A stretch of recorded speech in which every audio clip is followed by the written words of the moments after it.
morning, friends, and welcome. We're so glad you're with us this Saturday morning.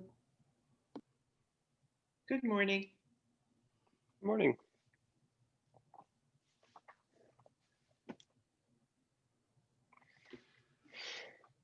Good morning. Good morning. Welcome to Digital Ministry for the rest of us. And we are going to start with our first speaker, Kevin Rutledge. Kevin, you're up. Okay, that was quick. Glad to start, glad to be here. My name is Kevin Rutledge. I'm serving a part-time church in Springfield, Pennsylvania, outside of Philadelphia, if you don't know where that is. And also serving, well, I'm working full-time, but as a 3/4 time appointment with a company that does technology work for churches across the United States. We have a pretty exciting day, so I kind of want to jump into that. I'm kind of starting from a beginning point in terms of what I'm going to be talking about today. There used to be a question that I would ask and that I heard other people ask, so I can't claim originality with this, but there was always the question of, if you couldn't gather on Sunday, if you didn't have a captive audience every week, how would you get your message across? How would you communicate? How would you share the gospel? How would you share what your church is doing and sharing its mission? I had no idea up until March that hypothetical question would become a reality. So I'm kind of starting at the point where maybe you're at the beginning, or you're not quite sure, or maybe you don't have anything. So I'm going to highlight a few services that I've used that help accomplish that mission of getting your message out. Usually we talk about things like Facebook, Instagram, a lot of services like that. That's actually not where I'm going, because the challenge with that is you don't own those audiences. If Facebook decided that they were going to block access to you, there's nothing you can do about it. And all that audience that you built, you won't have access to anymore. So that's usually not the place where I start. If you have any questions, or you want to raise your hand if you're on video and I can stop, please let me know. So first thing first, if you don't have a website or you don't have a good one, you got to get that done. I know the conference has been pushing hard, and the communication team has been working on helping you churches out with that. I was originally part of some of those conversations about 2 years ago, but unfortunately my time commitment got me off of that work. There's a couple of options. I'm going to share my screen if I'm allowed. Kevin, I might need to show it to you, or ask permission in a second, just to show some of the options that I recommend. And if this is more basic than what you're looking for, Kevin, please let me know. Oh, it says you've disabled sharing. So one of the ones that we recommend, or I recommend, simple WordPress site, WordPress.com. You should have sharing, Kevin. Okay, thanks. And I'm going to get these links to Kevin. He said he's going to email out anything that we've got, or any notes that we want to pass on, so you can get those. So easiest startup, WordPress.com. There's themes already built. There's basic setup. There's WordPress for churches. There's a lot of things you can go with. If you don't have any technical people on staff, this is a mid to early mid range, mid early range. It's not the easiest system out there, but you can get something going pretty quickly, pretty cheap. So if you wanted to go more integrated with your website, there's a couple of services out there that tie in giving, messaging, and your website all into one package. I used to recommend a company called Tithely, TITHE.ly.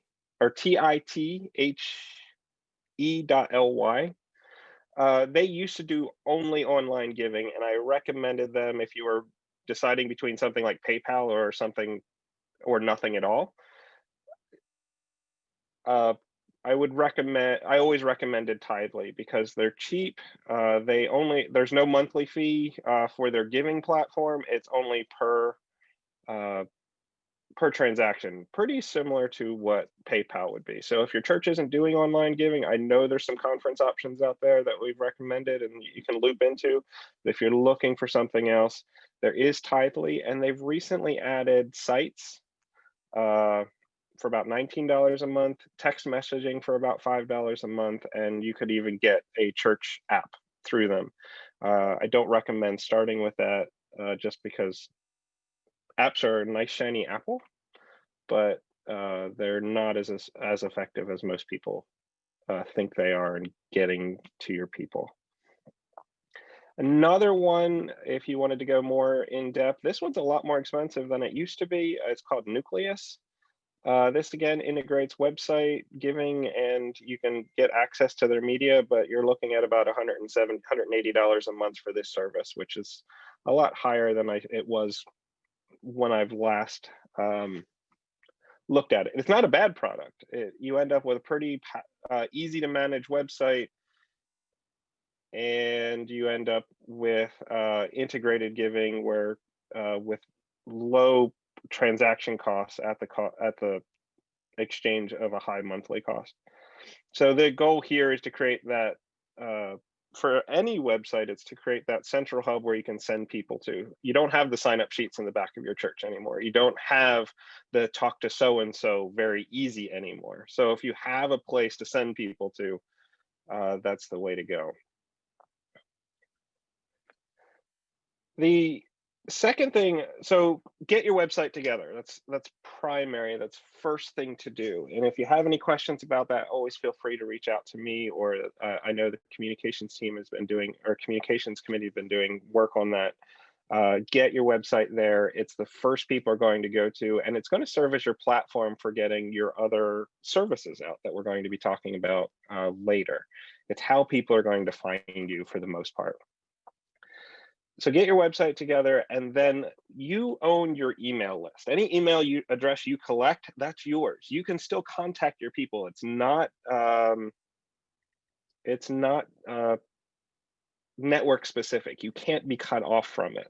You could do some things and get your IP address blocked, but with bad practices in email. But you want to start maintaining and growing your email list. I recommend Mailchimp. Between Mailchimp, Constant Contact, they're the two services that most people set up. The reason why I recommend Mailchimp is it's just drag and drop to get your emails designed and sent to your list and see who's opening and who's not.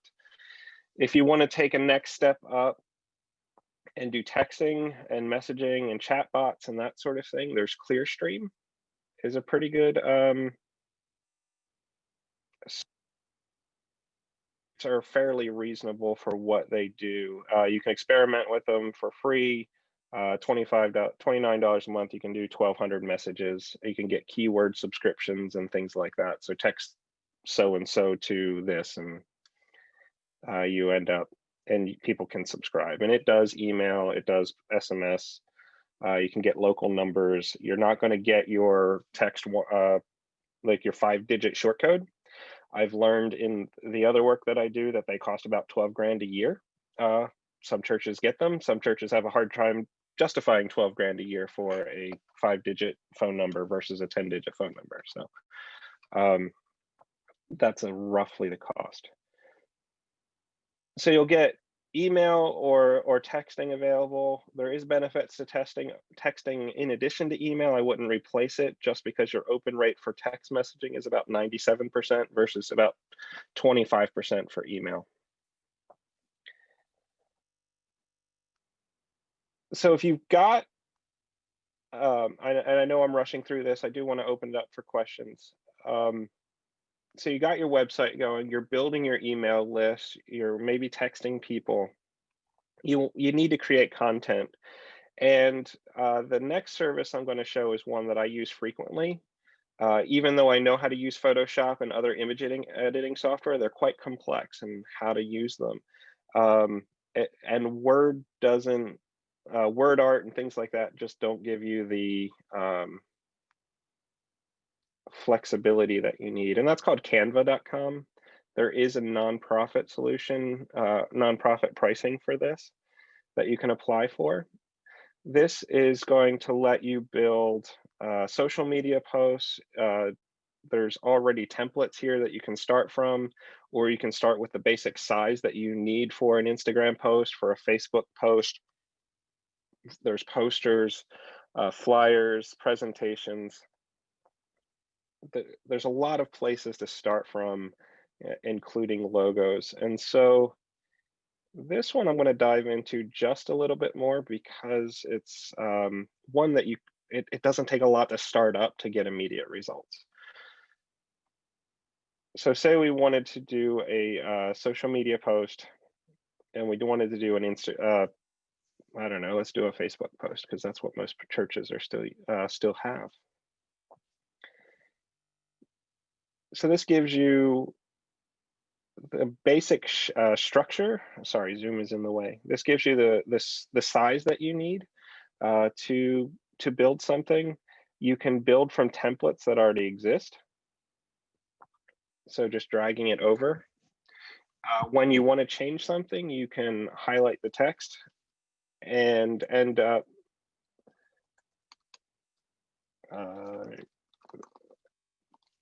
know. I don't like not seeing you actually.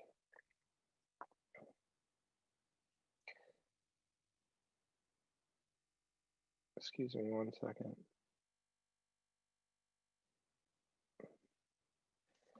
So you can drag and drop, you can upload your own pictures. I've done stuff for, we did a campfire church, so I ended up designing the entire logo on here at one point, some VBS stuff. If you can see the pictures from VBS past, they have images you can use that you can also pay for if you need to use them for, so that you maintain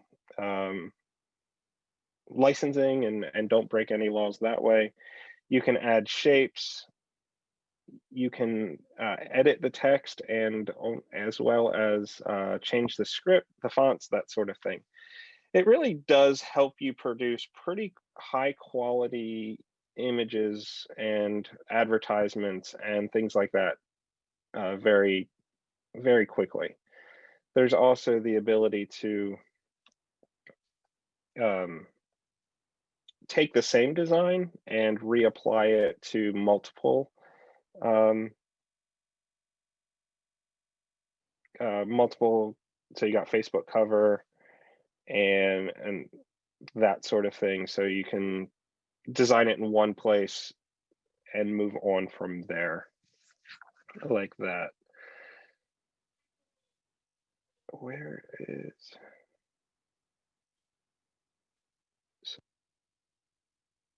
use Zoom every day and I still forget where the buttons are. Switch to view, show video panel.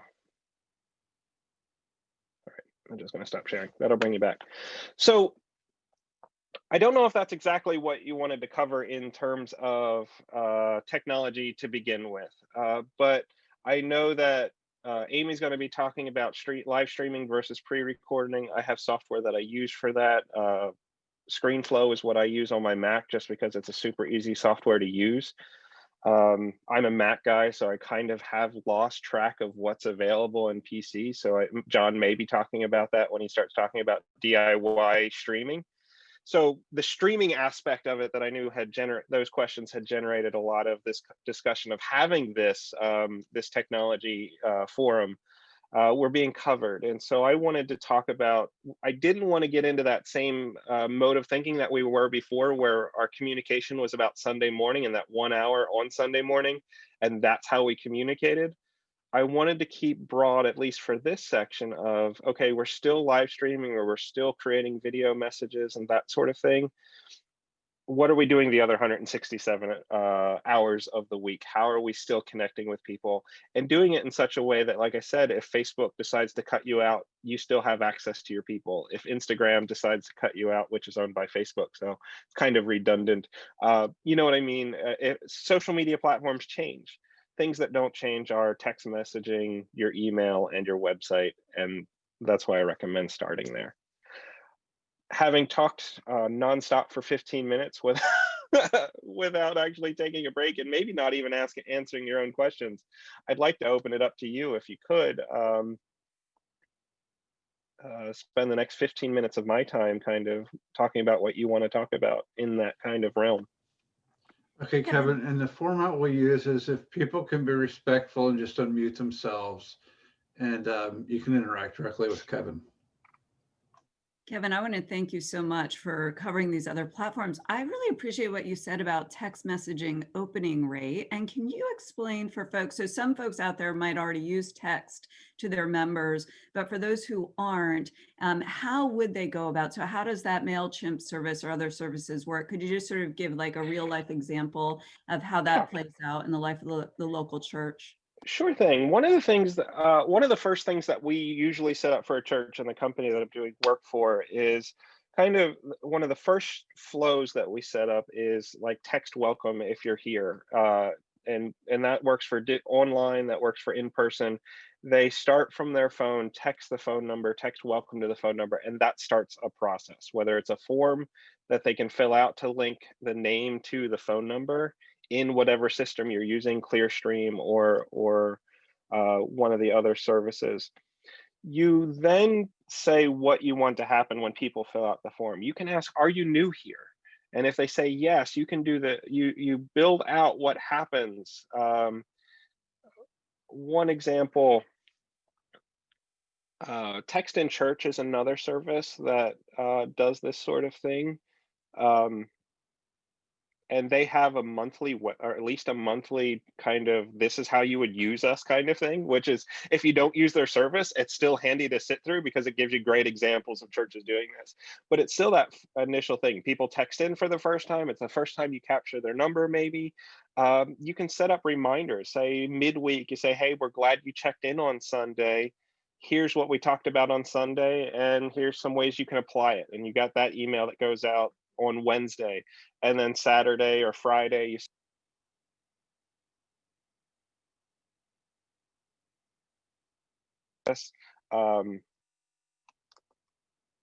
sorry, Bluetooth is connecting to something.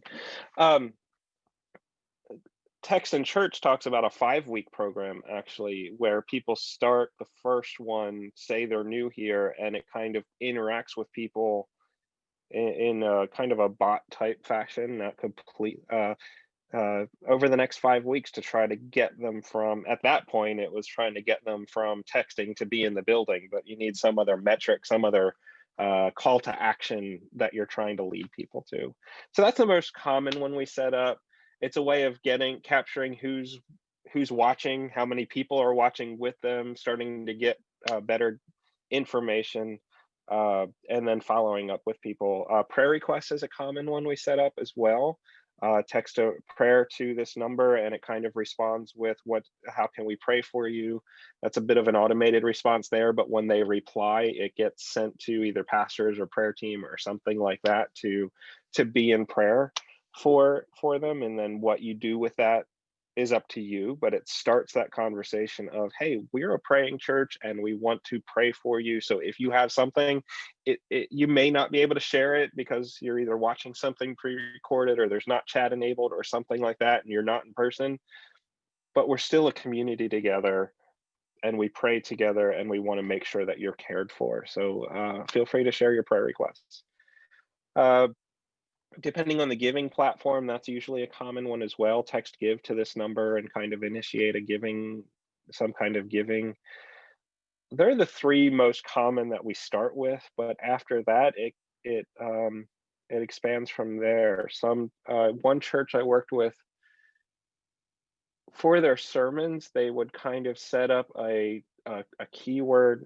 Now, this is harder to do with Clearstream or one of the other services where you only get like 3 keywords, but you would have to update it each week in that instance, where it's you kind of make a not really a study guide, but a living guide of how to apply that week's message. And you can have people text in to receive it, and you respond back with either email or text with a copy of that PDF or whatever it is you're making, so that they can live out or pray out the message for that week in a meaningful way. So the goal is always to take people to the next step. It's never just to collect the information. It's never just to just get people to do it. It's what are we trying to move people to? And so there's some of the options available, especially with online, where you don't know if it's a new face or a new screen name that they didn't change from last week, or with Covenant, we found people that we haven't seen for 3 years showing up on our live stream and chiming in on the service. And it's a chance to reconnect with them. So having those options where people can kind of plug back in a low barrier entry. It's easy to send an email. It's easy to send a text. Mailchimp, just sending email. The goal is to just kind of give them a form to fill out to say, hey, I want to be kept in the loop about what you're doing. And then Mailchimp, you send the emails out. That's more of a blast type thing than a two-way communication for email. Texting, you can do a lot of back and forth. But emails tend to be one direction for the most part, the way they work. Did that answer your question, Dawn? Good. Any other questions or?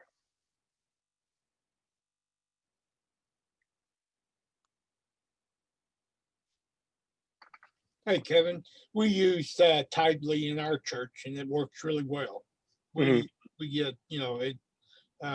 we get quite a bit of giving through that. Yeah, it's. I wrote a blog post maybe about what's had to be about 6 years now. So they've been around for a while, and that I was comparing PayPal, Tidely, and some even Venmo, which I know is a partner kind of organization, but I've not really enjoyed working with them most of the time, just the complexity of it. And Tidely just won out then, and it still wins out now. And with them having expanded their platform to include messaging and websites, and like I said, you can even start doing an app through them. Again, I don't recommend that just right now for most churches. The cost is very high for a low yield. They added church management to their process as well. So managing people, building reports, and that sort of thing. You're going to pay for that. Another alternative to Tidely is Planning Center, which is, I think, who everybody is trying to catch up with in terms of their people management, their giving, their services, their registrations. The service that I work with most often in my day-to-day work is a software called Rock RMS. It's an open source software that you can get fairly inexpensively, the hosting and all of that. But if you don't have somebody technical to actually put it together and do it on a regular basis, the barrier to entry is just a little too high for entry level work. So it's hard for me to recommend. Certainly explore it, and if you have any questions, I can certainly answer them about it. Reach out to me, but the barrier to entry is just too high if you don't have somebody who knows how to manage servers and get them started and work with Azure and all of that stuff. And if something goes wrong, just having somebody able to fix it. So, which is Kevin, Tidely.com, you said it's free for giving. There's no. I'm sorry, I didn't mean to interrupt your question. There's no monthly fee. The fee is collected on per transaction. So it's 2.9% on the transaction and 30 cents on ACH. So that's closer to PayPal's fee structure, where you're only charged when people actually use it, which is a great option for rolling out online giving if you've never done it before or you don't have a lot of people using it yet. You're not paying $30, $40 a month to have one or two people use it.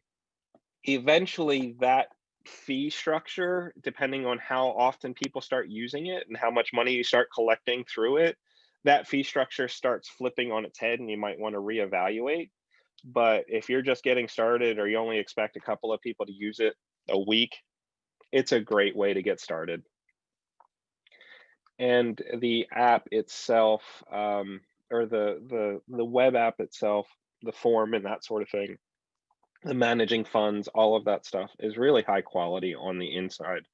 so that you can build your financial funds and make sure the money goes to where it needs to go, and your special offerings and those sorts of things are all available in that form. A lot of the other solutions, once you start getting higher, it starts moving into that monthly fee structure, and that starts being, again, a barrier to entry if you're just getting started. What we found out as of Tidely, using their HTML code to put into your website is a piece of cake. Plus, they have another web link that you can copy and put in, like we do in our Sunday service, when we put up a little screen that says, please give, and put the website code in there, and people can go to that through Tidely.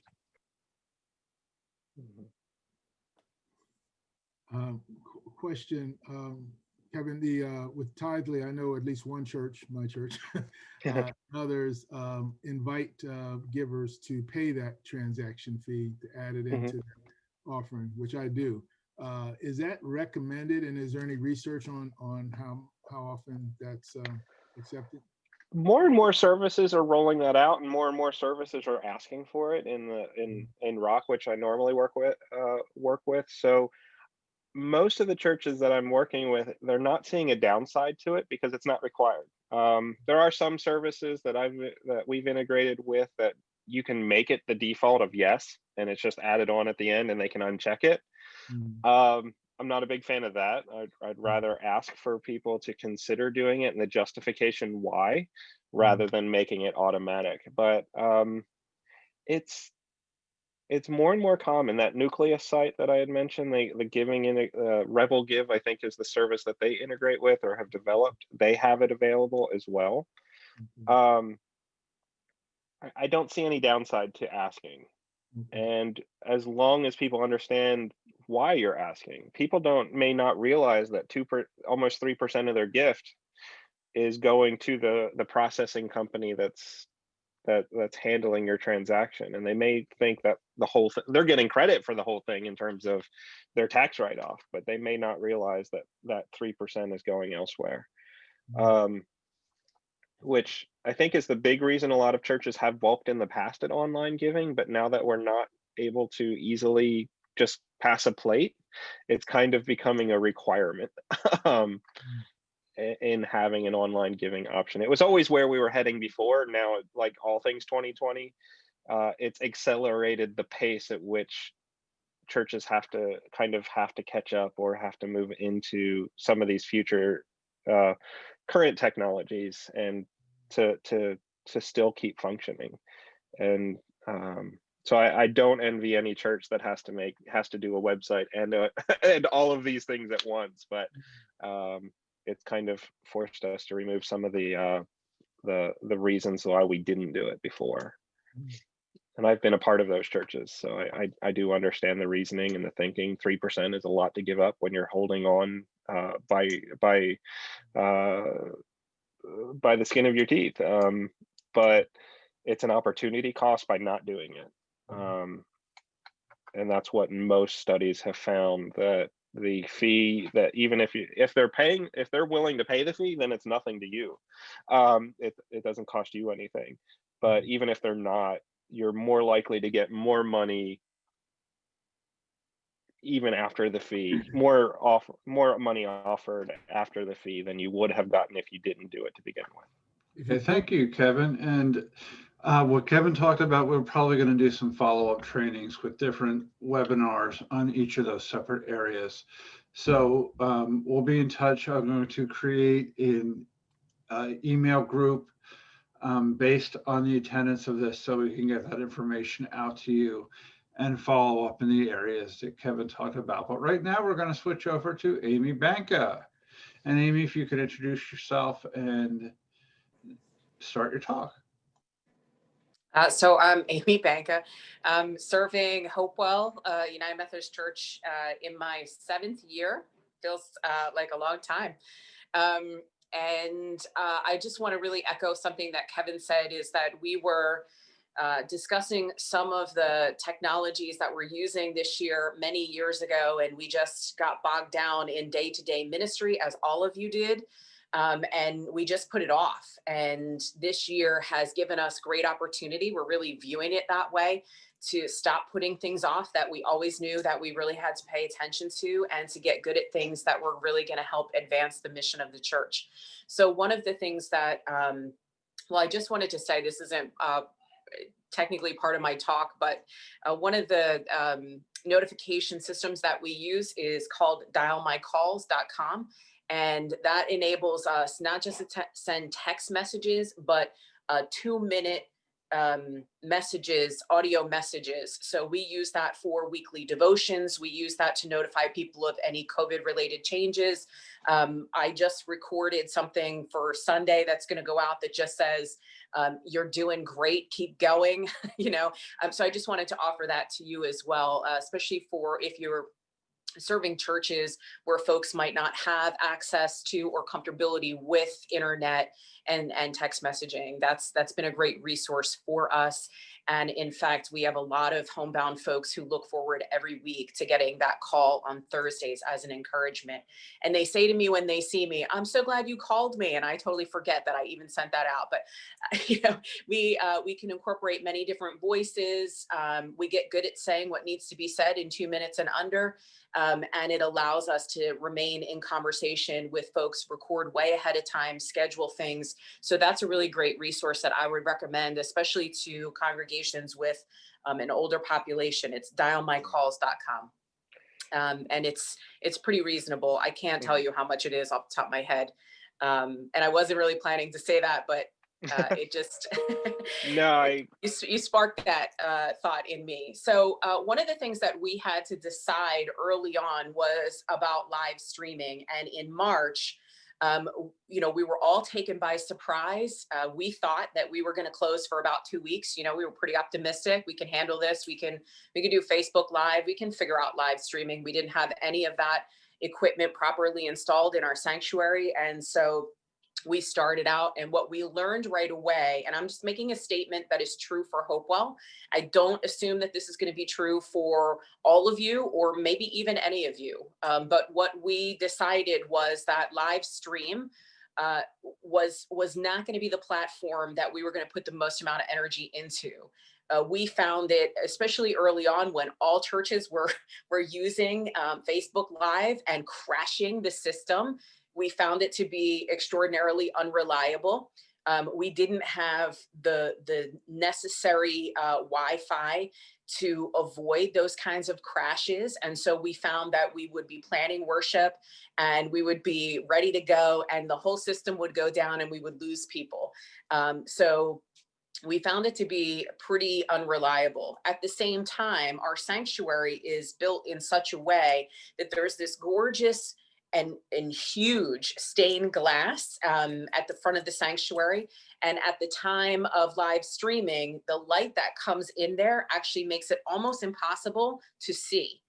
So we were having issues with lighting and then also sound. I don't know if you've ever gone back and watched any of your live streams, if you're doing that, but the translation of sound quality, especially as it relates to music, is not as good as we think it is, right? It doesn't sound the same. You know, what I learned is I can be in church and I can be so enmeshed and moved by the music, and then watch it back and it sounds awful to people who are not in the moment.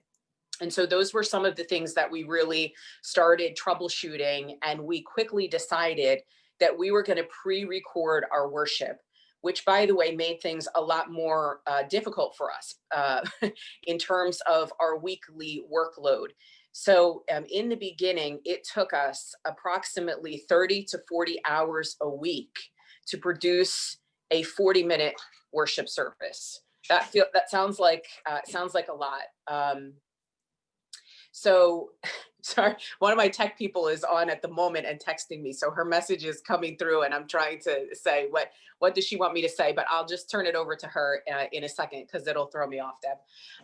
So one of the things that we decided was that An hour, 60 minutes of worship live when you're there and you're part of it sometimes doesn't feel like enough. But when you're watching through screen and you're developing what we call screen fatigue, 60 minutes feels like too much. And so we decided very early on that apart from special speakers, we would keep a 40-minute hard stop to our worship services. And because we do traditional music and contemporary music, that we would not create two separate services, but that we would lean into the strength of both of them, and that this would provide us with the opportunity to really appreciate the strength of both of them. So if I'm a traditional worshiper, I get to learn and experience and really value contemporary worship. So we include one piece from each style, as well as prayers, announcements, and a sermon that we also have hard stops on, right? So we have 5 preachers. Some of them, like the rest of us, say they write a 12-minute sermon and ends up being 20 minutes. And I have the great task of saying, do that again.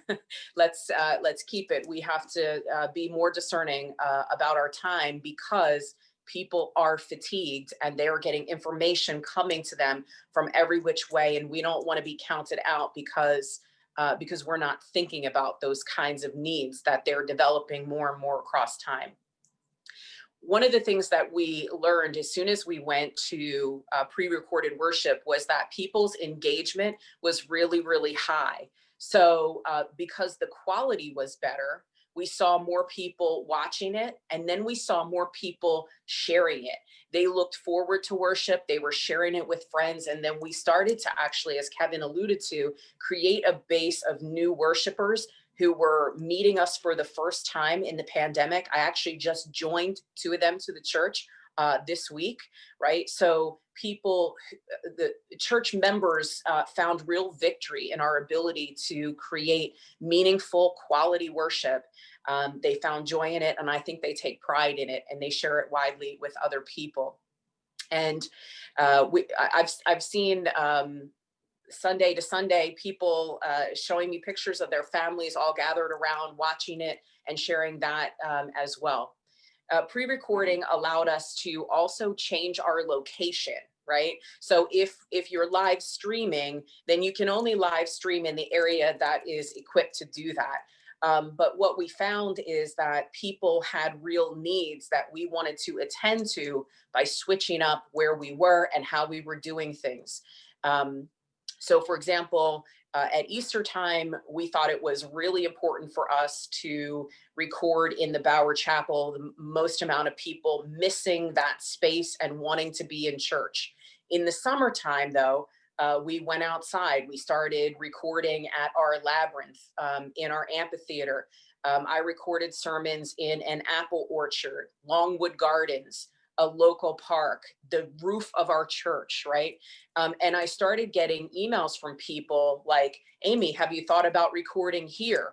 One of them was the church roof, which is why I said, okay, I'm up for that. And I went on the roof and we recorded, right? So it created a level of engagement where then they started giving some shape to what that experience was going to be like for them. We started including drone footage so we could show them areas of the church that they were dearly, dearly missing. And the other thing that pre-recorded worship allows us to do is incorporate the participation of other people. So across this period of time, COVID restrictions have really sort of dictated what we're allowed to do in person. But because we pre-record, those restrictions do not challenge our creativity or our production at all, right? And so we're able to do things like virtual choirs where people are submitting their contribution to traditional worship choirs from home, from different parts of the country. We even have somebody who is submitting from Hong Kong with Hong Kong in the background. It really enables us to invite people to participate where restrictions would have made that less possible. So for example, our Advent candle lighting liturgy this month takes clips from people who are lighting the Advent candle using the same liturgy in their homes. And we're able to show the faces of folks that we miss, that we want to see, but we're not able to see. So that's one way that that we're able to really stay in communion with each other. It takes a lot of work, though. Our praise team records individually. So if we have 8 people, just as an example, on the praise team, all 8 of them get recorded individually. Safety is our top priority. We believe that in order to do this, we'll have to put in a lot of extra effort because that's what loving our neighbor requires of us at this point. So we could record hours and hours of footage from different contributors. And then we have folks who are putting that footage together and actually syncing the video and the sound. But what I want to say about that, because oftentimes people will say, oh, well, you're a large church, you can do all of that. I want to let you know that we started, and it wasn't until recently that we stopped doing this. We recorded everything on iPhones 7 and up, right? That you need an iPhone 7 or up to really produce anything of decent quality. So if you have an iPhone, or anyone in your church has an iPhone, then you can do everything that we were doing. We use a program called Adobe Premiere to edit our footage. On smaller projects, we use iMovie. And we have an A team and a B team, right? The A team does all the hard tricks. And the B team uses just iMovie and their phones and comes up with a beautifully edited footage that then gets put into the whole. For audio, we use a program called Logic Pro. But again, if you have limited resources or you're just learning these skills, you can use a site called that's wevideo.com. And for like $6 a month, you can create unlimited video footage. You can make your own church choir, have people contributing from their homes. And you can do some pretty amazing things. This opportunity that we have in front of us to really reach people with the gospel of Jesus Christ is really being enhanced by the number of new programs, applications that are coming out in order to be able to assist us. We do use Facebook Live. We premiere worship on Saturday nights at 5:25, which was our normal Saturday night worship hour. And we premiere it again at 9:30 on Sunday. We also premiere on YouTube. What we find is that the majority of worshipers watch sometime between Sunday morning and Tuesday night. And so what we trade, and this is important for me to say to you, what we trade in the process of doing pre-recorded worship is we trade real-time engagement, right? But what we do is we assign pastors. So to the 9:30 hour, somebody's on saying hello to people. We're trying to engage folks, but we realize that people are using their Saturdays and Sundays as decompression time. And so we realize that, a couple hundred people are not watching at the same time at 9:30 on Sunday. And we're okay with that because we're able to engage them in other ways, connect them still in small group, in mission, in Bible study. And so we're putting all of our connection emphasis on other parts of church life that are really important to who we are as a congregation. So that's what we're doing. I'm happy to answer any questions that you might have. Again, we trade something in order to do pre-recorded worship. And we decided at this point that was worth the trade. You might not. And something else I wanted to say and follow up to Kevin is we also use Venmo for giving. So for people who are a little bit more tech savvy, we find that that's a great option for people and we don't have to pay fees for that. So I said a lot to you. Do you have any questions or any points of interest that you'd like me to clarify? As before, we will just do the unmute yourself and we'll respect each other during our conversations.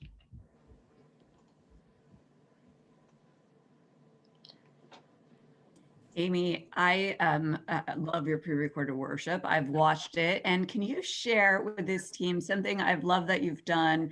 People miss the buildings. That's just the reality. And one day you did some beautiful pre-recorded aerial shots. I know you used a drone for that. Not everybody has a drone, but can you just share, how you did that and then the response to that from your congregation?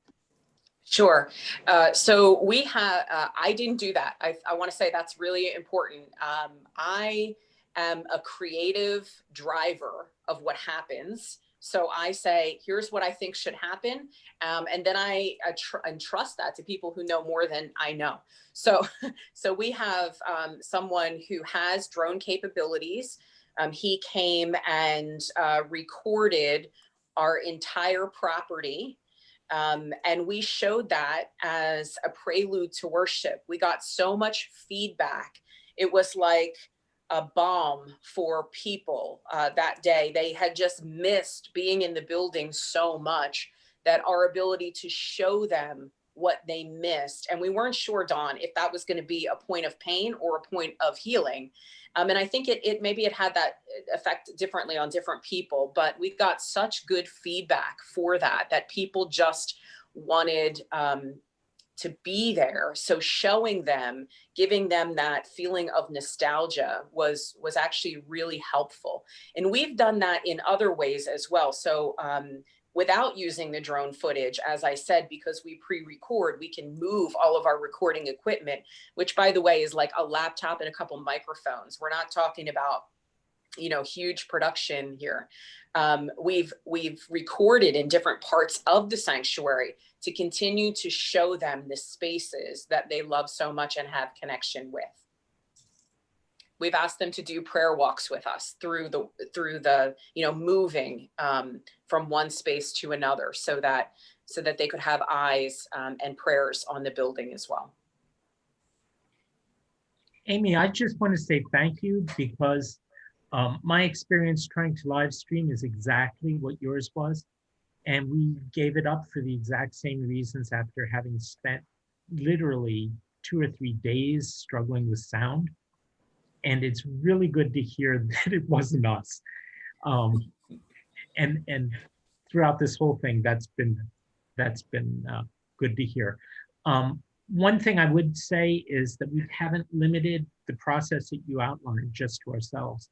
The local ministerium, for its traditional Thanksgiving Eve program, ended up putting something together using the same process, but with a segment from each different church or synagogue, using those same criteria, and it went over very well. Yeah, I think the ability to include, other contributors is probably one of the greatest features. So right now we're working on a worship service that's going to, this weekend, one will premiere where we have a presentation from Jews for Jesus. They're going to talk about the festival of Hanukkah and how Jesus is God's greatest miracle of light, right? And he recorded that. We wouldn't have been able, with our county rising numbers, we wouldn't even potentially be able to have pulled that off, right? But we recorded him, I want to say 7 weeks ago now. And so we are able to plan worship without having to worry about how the restrictions will impact our ability to do that across the internet, right? And then the following week, we'll be using contributions from, I think it's going to end up being almost 60 people in worship who are contributing to the overall experience of worship. And by inviting them, we stay in conversation with them. It really helps them to connect and feel like they're a part of driving the ministry of the church. And that's been a real blessing for us, especially this year. And all of this, by the way, you can watch if you just log on to our Facebook page or YouTube page, which I'm happy to give you the links for, and see what I'm talking about and how it looks and how it compares to live stream quality. Amy, this is Sandy Stovall. I would like to add that Camper Church in West Philadelphia pre-recorded the lighting of the Advent candles, and we have added that to each one of our Sunday services. And what was marvelous about that effort was the willingness and the enthusiasm of the communion stewards to come together. And they were so tickled to be again in their white uniforms and to see each other. And it was so glorious. But then the response from the congregants who saw it on Zoom and also on Facebook, they were overjoyed to the extent that I'm going to find other ways where we can, and we just recorded on the iPhones. And we're going to see how we can involve the children in a similar effort to enrich our online Christmas celebration. So I just want to add that it was a marvelous experience. And I felt very blessed to bring the suggestion to the table, but even more blessed to see the enthusiasm and love and enjoyment of the congregants and participants. Yeah, amen. Praise God. And I love what Sandy just shared, because there's a hybrid model too. And I've been seeing this in churches where they're doing some pre-recorded and then some live stream. So they're integrating elements, which is neat to see sort of that as they discern which way to go on this. Covenant, we went pre-recorded as well, very early on. We did it a lot simpler just because of what we had available to us. We actually we recorded our organist playing the hymns for that week as separate files, and then in the video software we overlaid the lyrics on it. And so we used different scenes from the church. We you wouldn't see people there, but during the music and singing it, but we learned early on we needed somebody singing to actually provide some backing to the congregational singing. But and so it was as simple as that. And then we decided to use Church Online, the Church Online platform, which lets us take a YouTube video, set the start time on the Church Online platform. So you set a start time, so no matter when you showed up, everybody was watching it at the same time, but you could schedule that for any point that you needed to. And we could add interactions like amen buttons, or kind of opening up the form to let us know you were here just on that screen, and get the chat functionality on the right, so you could get some of that interaction, which you get from Facebook, you get from YouTube. It all depends on where your people are, but for us, that was what we ended up going with. We have and one, Norman and Wendy in the queue after you answer that, Amy. I just wanted to say one of the things that I appreciated so much about this is that our homebound members who were not previously worshiping prior to COVID are now among our most engaged. And so once they figured out how to use their iPads and they learned how to access weekly worship, they do not miss. And they say to us regularly, we don't want this to ever go away. And I think that's really, really important for us to remember, that what we are being inspired to do now, not forced, perspective is everything, right? What we are being inspired to do now in the midst of COVID will actually be a gift to the church for a long time to come. My tech person, what she was texting me was that Facebook and YouTube auto generates closed captioning for all videos. So we don't have to do that. And that's a pretty great feature too, that just comes with those premieres. Okay, we have Norman in the queue. Yes, our church is very small. We're an urban church. We have very little money. And we've been online. We've been doing live streaming for quite a while. We did start out with a regular phone camera, and we've switched to a live streaming camera. I'm afraid some of the options that I'm hearing about are just way out of our price range. In church on a Sunday, we will have somewhere around 20 to 25 people when we can pull together. We do a tremendous amount of outreach to the local community, which is very much in need. But I do want to point out that we're faced with constraints of what we can afford to do. We're pretty much paying for it, individuals paying for the interfaces and so forth that we're using. We do Facebook Live, and that, again, I agree with you. The quality is not good, and I'm glad to hear about these options of doing pre-recorded sessions. I think that would give us a lot more flexibility. I kind of get the feeling that we're going a scripted situation where every Sunday pretty much looks the same with different music and so forth. But I think the possibilities here are very great using the pre-recorded materials to bring spontaneity, well, what feels like spontaneity to the situation, and variation too. So you're not always looking at exactly the same place or the same view. So thank you for that. I appreciate it. Sure, and I appreciate what you're saying. I just want to respond to say that it wasn't until recently that we purchased new equipment.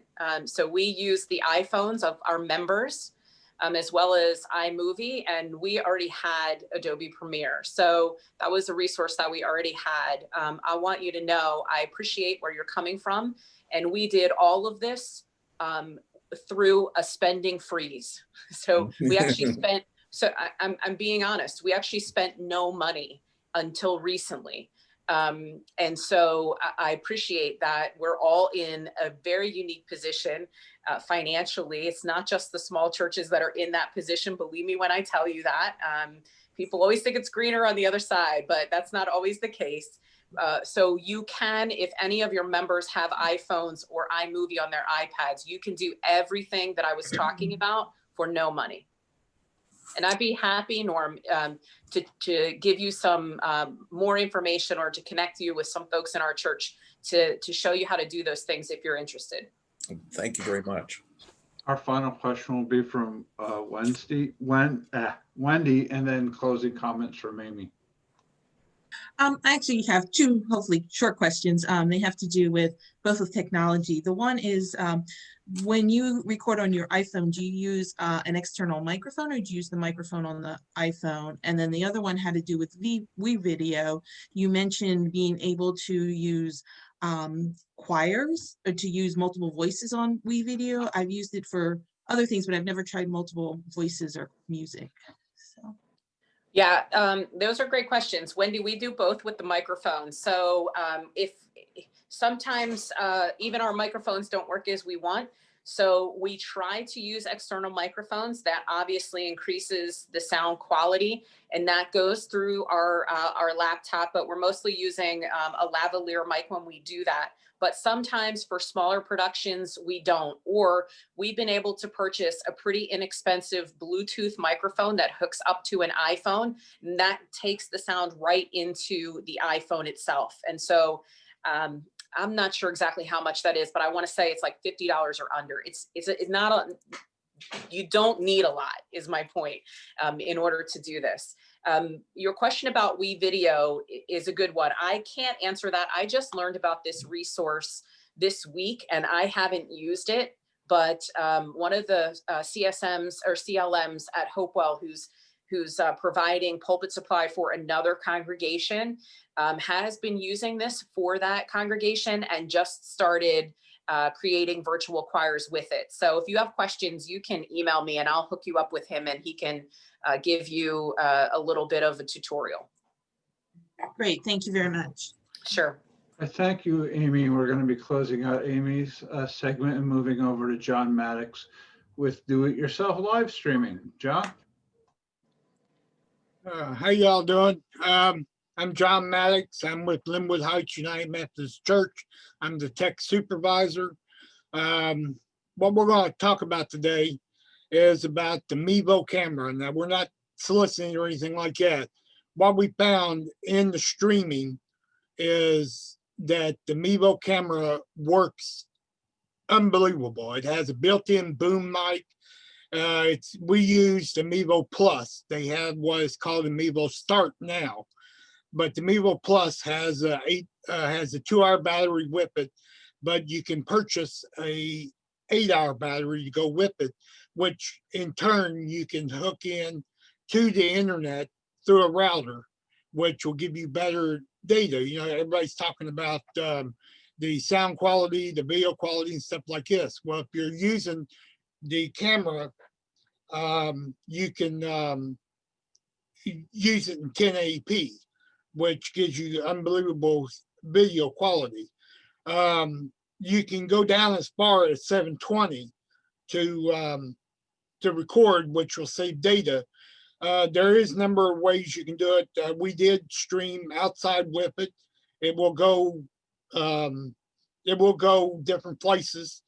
What you can do is use your iPhone for a hotspot and be able to connect into your iPhone and be able to stream to Facebook, YouTube, Twitter, Instagram, any of those platforms that you want. It does come with the app that you use to use the Mevo camera is works best on the iPad, which we found out we were using a tablet, a Toshiba tablet, and it wasn't working a lot good. We switched over to an iPad, and it gave us a lot better everything. I mean, it's just unbelievable. And the thing is, it comes with a program with it that I think it's like $22 a month, and you can do multiple platforms at one time. Like we record, we transmit to Facebook and YouTube at the same time, so that people on both sides can get it. We instead of uploading to YouTube later, we do all of our Sundays, we do live, and in the church or outside or wherever. It just works good. I mean, and it's really not that expensive either. They run around, I think we paid $2.99 for our camera, which one of our parishioners donated in the memory of somebody. But it just, you know, it's, I guess I'm just speechless. As far as streaming goes, we just, let's see. I'm sorry, brain. I think too fast. As far as streaming goes, you can do multiple platforms, which would be really good in today's time, because if you got one person who's not watching Facebook, they can watch YouTube. Or if they're not watching YouTube, they can watch Facebook, which now, as some people know, you get censored on Facebook if you don't have the license for like one license or the CCCL license or whatever. So you have to watch all that.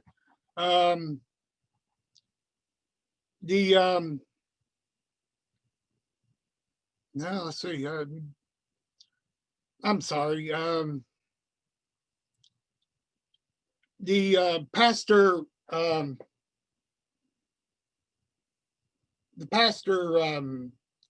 has a stream live because she feels that it reaches the congregation better.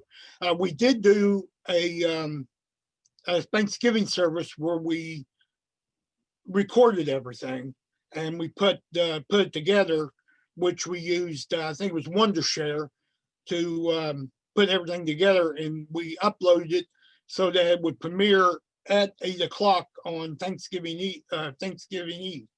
And that worked out really well. We got a lot of response from that. As far as work doing on Sundays, it's a lot easier to use a streaming camera as far as going and doing all, everything you can do. It has a wide angle lens on it, so you can capture your whole sanctuary. That's what's really good. Like I say, it has a boom camera with it, a boom microphone, which if your microphones, which we've had in the past, your microphones go down. So all you do on your iPad is switch over to the Mevo camera microphone, and it works, and it has a good quality sound. But I guess following these other guys, they pretty much covered everything I was going to say.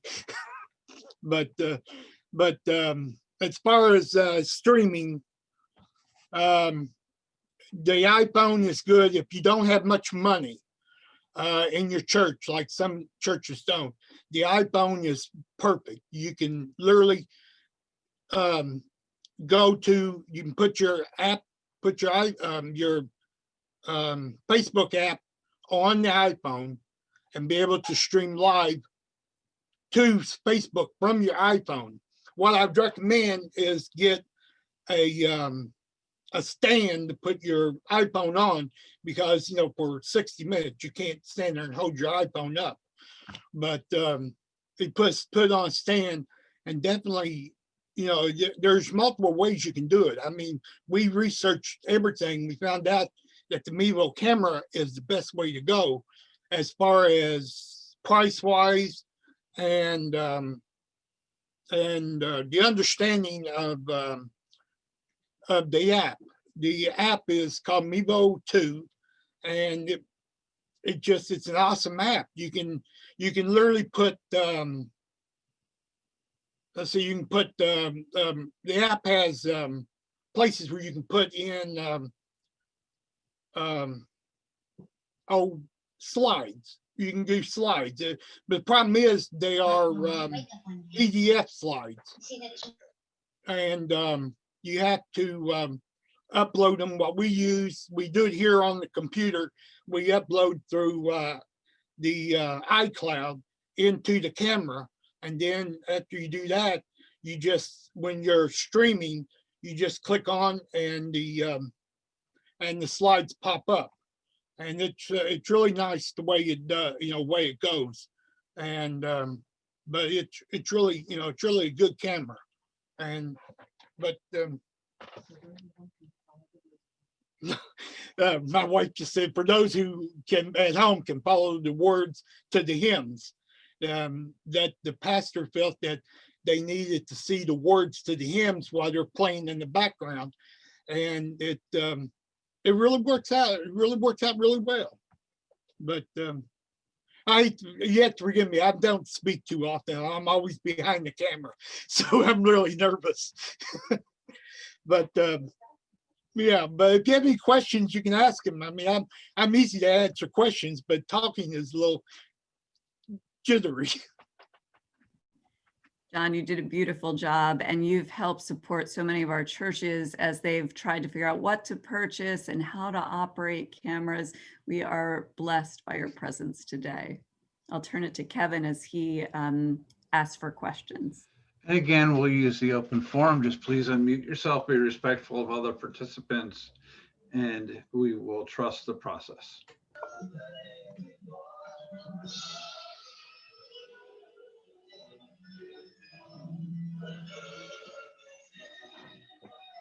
Well, I guess there's no questions. Actually, I did want to just reiterate I've only ever used the Mevo, the first generation Mevo camera. Right. I have not used Mevo 2, the second generation, but it is it's a capable camera that gives you some simulated like pan tilt zoom, so you can go from one place to the other if you have a lectern and trying to keep people distant. Maybe you're in the same space, but you're keeping them distant. You can kind of get that feeling like the camera is panning across the sanctuary or zooming in on an area. One thing you did bring up that I think I just kind of raised a red flag that I'd like to pass is there's a lot of services out there. There's one called Restream that's about $60 a month. There's another one streaming to multiple services. One thing to keep in mind is the networks are very intelligent at knowing where traffic is coming from. So, and they don't like when video is, they like unique content. Like Facebook likes stuff that's only on Facebook. YouTube likes stuff that's only on YouTube. This may be a bigger issue for some, the Mevo camera and Restream, where the IP address that they use is known to Facebook. It's known when 600 people are sending video from the same IP address. Right. And I don't recommend Restream, especially. I don't know about the Mevo, because they will actually, the networks will start limiting who sees your video because they know it's being shared on multiple services. Yeah, well, so you end up, we looked at Restream and when we first started, and we ruled it out because of that reason. But with the Mevo camera, it gives you, and plus, if you want to stream to your website, it has an RTMP in it, where if you have an RTMP server, you can literally, like WordPress, you can get an app on WordPress where you can stream directly to your website, and it generates a key so you can put it into the Mevo camera, which is we're heading that way, but we're not there yet. But what we're doing right now is we have an app on our website where we can restream from YouTube, and it literally restreams from YouTube. You can go to our website, and it will, you'll be able to watch the stream from there like that. But that's a good point you raised up about the IP address.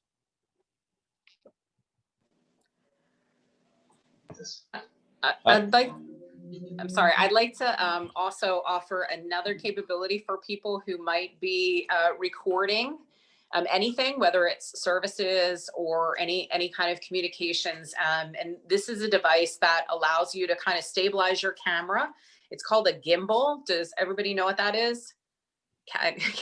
So a gimbal is, it's great for taking video footage because it stabilizes your camera, but then it allows your camera to actually follow moving targets. So it will like zero in on you if you're speaking, but then if you move around when you preach, I would encourage you, move around, have some life, right? And it will follow you where you go. And I think that's really helpful because if you just have one person who's kind of holding it, then you're subject to them potentially moving their hands around. Or if you have a stationary tripod, for example, then it's a little bit more difficult. But you can use this device called a gimbal, that's GIMBAL. And you can get them for like a decent one for probably a little bit under $100. We use that all the time. And part of what we do when we are doing pre-recorded worship is that frequently we will record with more than one angle, and we will at a certain pace alter the vantage point, because we will normally do that when we're sitting somewhere. You might notice that when you're in worship, you don't stay like this and never look away, you move your head. And so we try to mimic that, to give people different vantage points and to let their attention stay with the recording by using those different shots and the gimbal, which provides movement in the shots. And we have Sabrina is in the queue. Hi, everyone. I apologize. First of all, I was a little bit late to the meeting today, so if you covered this, I'm not sure.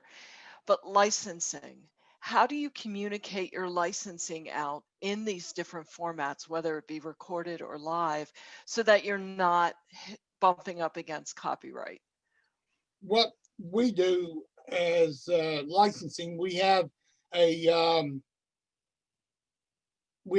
credits at the end that we put in, and it has our CCCL license and our one license in there, and it puts it, it lets the people know that we have license for that documentation or the music and stuff like that. You can do credits at the end, which will be able to scroll up. There's lots of different programs out there that have an app where you can put credits in through the end of your service, and that's what we do. For pre-recorded, we just at the beginning, while the music is starting with an overlay of text, we just give all the information, title, author, arranger, CCLI number, all of that stuff just on the screen anytime that we're using any kind of material that we should be documenting. Yeah, we do our pre-recording much like, I'm from Lima, first of all, in case you're not sure. And we do our pre-recording as well. And we have it as a slide at the end, but I'm still hitting walls with when I go to upload to YouTube that we are in copyright violation, although it lets it go through because we're not monetizing it. But I didn't know if there was a better ways because everything we do is covered under our licenses. So I wasn't sure if there was a different way to display it, maybe in the beginning versus the end, or someplace I register it. Unfortunately, YouTube is using an algorithm to analyze your audio, so they're going to flag it no matter what stream key or anything like that, any text you put on the slide. Like you said, fortunately, we're not monetizing our video, so we're not worrying about being demonetized, having our views demonetized. So I think you're doing it right. You're doing it the way that you can do it. You raised a good point that you usually, if anybody's doing this or anybody's starting to do this, you need more than CCLI. You also need a streaming license. CCLI covers showing the lyrics, but not necessarily playing and recording of the music. That's an entirely different license. So this is an area to pay attention to, that you have to pay close attention to, or you're going to run afoul and somebody's going to call you out on it at some point on there. Though, like I said, don't worry when YouTube says we found copyrighted music in here, because they're using their algorithm to do it. And if you want to fight it, if you are monetizing it, you could fight it and say, here's my key, and contact them and try to get that rewritten. But for most of it's not worth it, because we're not getting enough views to make any money off of our videos, and that's not why we're doing it. Yeah, we had our Thanksgiving service had a copyright thing on it, and I put in there our licenses and everything that we have, and they come back and said thank you very much, and they opened it up. But following this past Sunday, they got us again for copyright again, and I'm like, well, do I have to do it every time? I mean, you know, but like Kevin said, it's an algorithm that does it. But no, you would end up having to put it in every week. I mean, that's how crazy it is.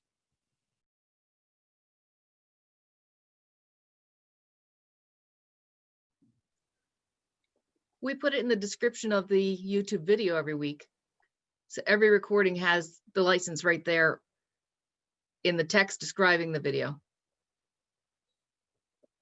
You guys don't have copyright problems after that? No, everything goes through. That's not a bad idea. I never even thought about that. And we do similar. Now I'm not using YouTube. We're only using Facebook. But we put our CCLI license and our CVLI license right on the. So there's information from CCLI on where you need to show that, and it's with each and every single song. It's not like a once and done, just post it somewhere. With each song that you use, you need the title, the author, and your license information, either at the beginning or the end of the song. And it can be up there for just a second, but that's not going to stop you from getting flagged for copyright violations. And that's because of what Kevin was talking about. It's these algorithms, and they're just listening. They're not reading what's actually on your videos. They're just listening for like common song elements, rhythms, chord progressions, things like that. And so there's no real way to avoid that other than not using pre-recorded music. That'll get you flagged much faster. Like definitely use all like your people playing it type music, but still sometimes it gets flagged, and it's usually nothing. You can dispute it and then it'll go away.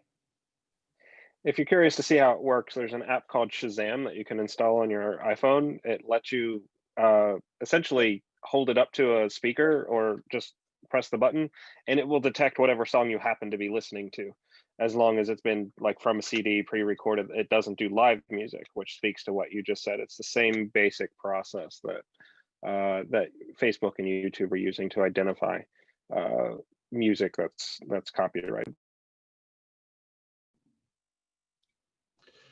We did have a text question on that we haven't touched much on Zoom. So I'll open that to all the panelists and actually the entire conversation. If people just want to talk about Zoom, or if you have Zoom questions or anything you wanted to share about Zoom.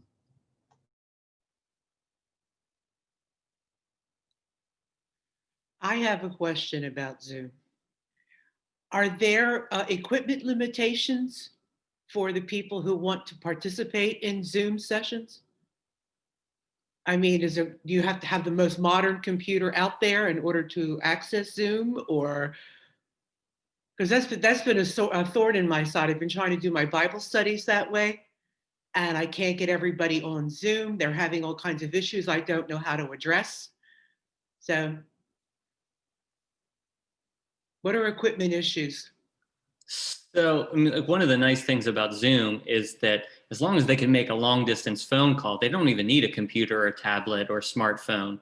You know, there is a way that they can, you know, it's quite onerous. You know, there are a number of numbers that they need to put in, but, you know, I've been doing the same thing. And even that's the way that we connect with people who, you know, don't have internet access for Bible study, for Sunday worship.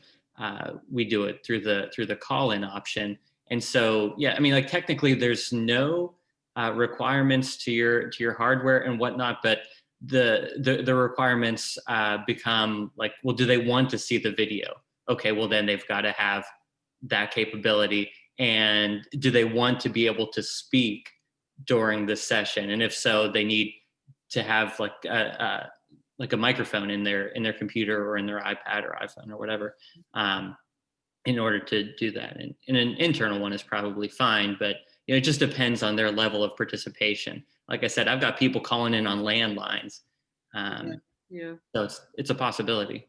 Well, let's just say that people will complain whether you give them every option or not. I mean, we had our charge conference the other night on Zoom, and I had 15 people lined up to be on this charge conference Zoom call, and 5 people showed up. Mm-hmm. Everybody else could have dialed in, and I emphasized that in my emails and phone calls to them, but Mm-hmm. apparently they were reluctant. Now we're talking about much older members, Mm-hmm. and there's a fear there, a fear factor Mm-hmm. with our older members, and they're just afraid to try it. Maria, in Coatesville, Olivet, Pastor Hunju Lee purchased small devices, and he brought them to each of his members and to the youth. It was an amazing, the church actually gave donations to make this possible, and he went and he trained them. And he shared with us the other night that his membership is, the average age is actually 75 and older, and he taught them each how to use it. Now, they also send you know, they send information back and forth with them. It's not perfect, but there are people in the conference if you want any support in how do they do that and how do they train the people. So that's wonderful. I thought about, gee, can we afford to send iPads to all our homebound people? Yeah, he went house to house with devices for anyone who didn't have one, and it's been an incredible ministry and has opened up. He said now they all use them, but it takes time. Also, Mandy Miller up in Reading, she also trained each of her people on how to use it. So anyway, if we can connect you with any of them, I'd be glad. You can just email me. Thank you very much. Dawn, you said devices. I assume you mean mobile devices like iPad or Android version or something like that? Yes, yeah, there's a few churches that have done it. So I don't know exactly what he bought, you know, if it was an iPad or they were the lowest cost for the church, but that would be able to have Zoom on video, and so that folks could participate and watch the worship service. These devices, can they access the internet in order for them to watch our recordings of our worship services? So for him, it was difficult. In some homes, there, you know, Wi-Fi wasn't. Wi-Fi, okay, yeah. That's where they're sending back and forth.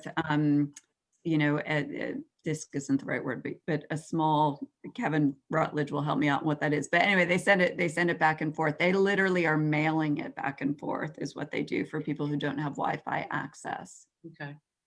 One of the things that we see too is that our older members ask their family members for help. And some of their family members have started coming over on Sundays and worshiping with them now, right? So now our audience base is greater because they needed that help, and we encourage them to reach out to their families and create opportunities of worship within their families. So I want to say that is a great strategy too, right? Because some of them do have family members who could just bring an iPad over to them, quickly get on and sit with them for the hour that they're in worship. But the other thing I think is really important to notice is that the longer that this goes on, the grief and the exhaustion about being online becomes greater and greater. And so I think we can't be surprised when we see people reacting or saying, I just can't do this anymore, because we'll all have a point where we want to say that. And I think we just have to, navigate those waters together. So if people aren't signing on, what are the ways that we stay connected and allow them to process through the feelings they're having right there?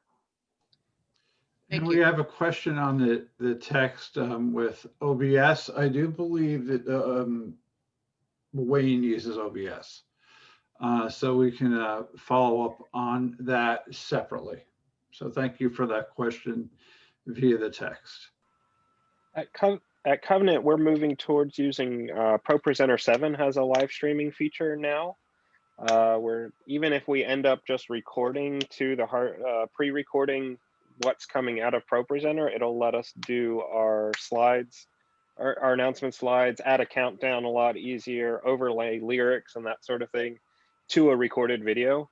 It's not cheap software, but it's going to make things a little easier for us with a live streaming feature if we move in that direction. But that's not really where we want to go if you're just getting started, because of that cost barrier to it. But if you are using ProPresenter already, you may want to explore the upgrade for live streaming. I just looked it up. As far as using Zoom, back to Zoom, it has to be a Pentium computer or higher with Windows 10. It doesn't support Windows 8 or 7. It does recommend 4 to 8 gigabyte of memory, and it does work on iPads, iPhones, and Android. And we do have a question via text on how much bandwidth do you need for Zoom and Facebook live stream. Does anybody have the recommendation? I would recommend gigabit internet is usually. Well, 25 megabyte is the standard streaming. Is about 25 megabyte. The more you have, the better you're going to have a quality.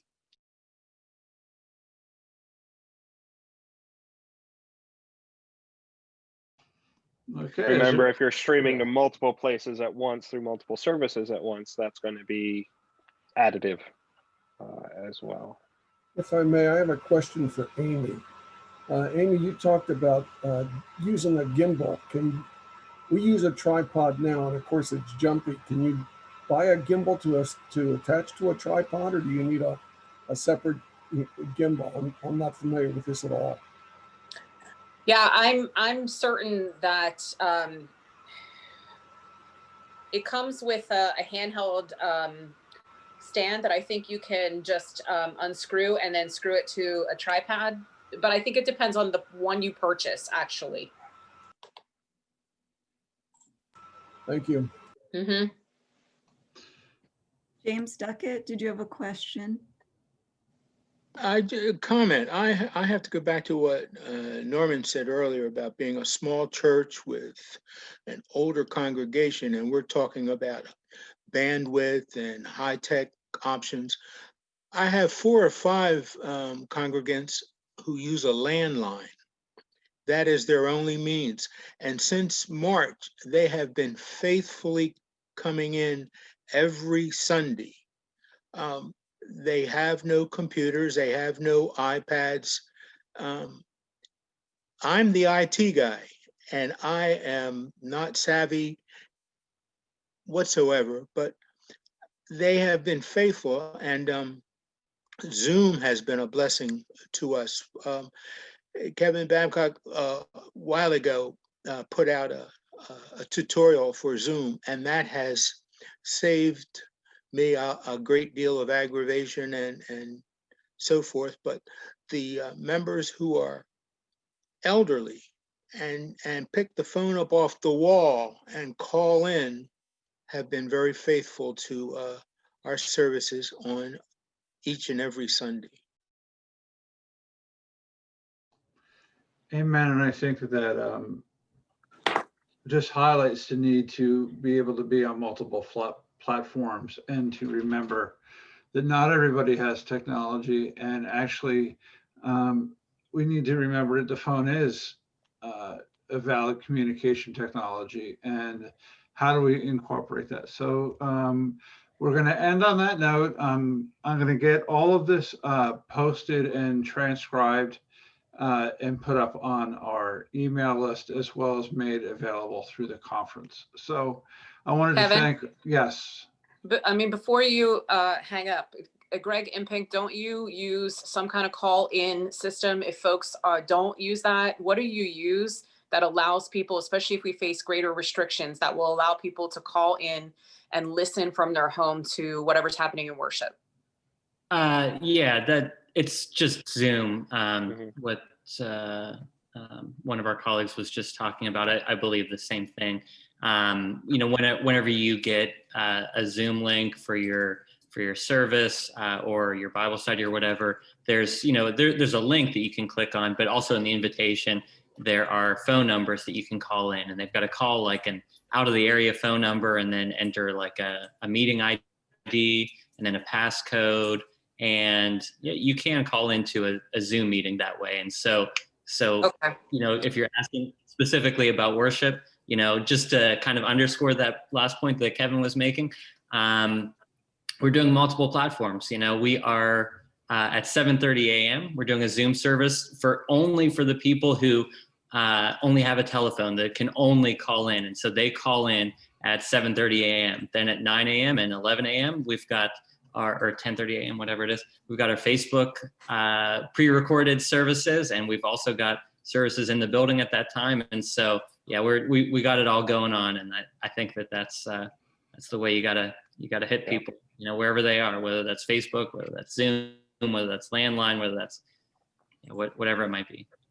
Yeah, there's a landline program that does not require folks to have Zoom. You can do it totally through the phone. That's what I thought you were using. I think maybe I heard that from somebody else, but for folks who are saying like their congregation can't even get Zoom, or you might have reliability issues, there is something that you can use totally through landlines. And if you're interested in that, I can get the resource for you. Okay, Amy, that would be great if you could send that to me. I want to be faithful to time, remembering John Wesley's stewardship of time management as being important. So we're going to end here, but what I do hear is there's a continuing need for ongoing training, and we are working on that in Connectional Ministry to set up ways in which we can continue to offer ongoing trainings in all of these areas to help people out, whether it's the tablet solution or finding ways to additionally stream, or to set up, even maybe if your computer doesn't even have any computer technology, to find ways to do that inexpensively. So we are working on a series, and the more we talk and the more we do this, the more we realize how much training we have to do. It's like Bible study. You start with a simple Bible study, and all of a sudden you realize you want to go deeper and deeper. And that's really what we're intending to do with all of this.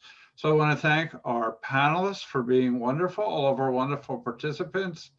And I would like just to do a quick prayer to close us out. Lord Jesus, we are thankful that you allowed us to use technology to connect this morning, to be able to share your good news, and to be able to share the good news of actually how to share the good news is a blessing. So bless us in this Advent season as we await your coming. We await for also the end of this season and the opening of a new season. However, we realize that the lessons of this season will remain with the church and with all of us forever. In your blessed name we pray. Amen. God bless everybody.